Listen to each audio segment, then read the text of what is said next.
So ayan guys, no, nasa may ilalim pa rin tayo ng Marikina River na to. Grabe lakas ng tubig guys. Kung nandito lang kayo, makikita nyo to guys. Grabe lakas ng tubig. Ayan guys, oh. So mga nakikita nyo, yung mga sabit-sabit na yan, sabihin na natin kasama na ako doon, no. Yan yung mga tinatapon natin basura. Pero kung sa tamang basura ng basura natin, hindi magkakaganyan yan guys. Ayan, oh. Kung ano yung tinapon natin, kasi tao taga tayo eh. Kung ano yung tinapon natin, yun ibabalik sa atin.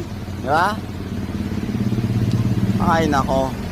Kung alam nyo lang dito guys, kung makikita nyo lang kung anong lagay nitong Marikina River na to. Ayan siya guys. So yan guys, no, ayan. Nasa may ilalim pa rin tayo ng tulay. Ayan. Kahit yung mga kamubit natin ayaw sumuko. Tuloy lang ang buhay, di ba? Yan guys, no. Kung sa iba na baha, isperwisyo, dito guys sa may mga tao na to guys, grasya to. Kasi yung mga plastic na basura na pinupulot nila is mabebenta nila to. Yan guys, oh. Oh, di ba? Namumulo sila ng basura guys dito sa may Marikina River na to.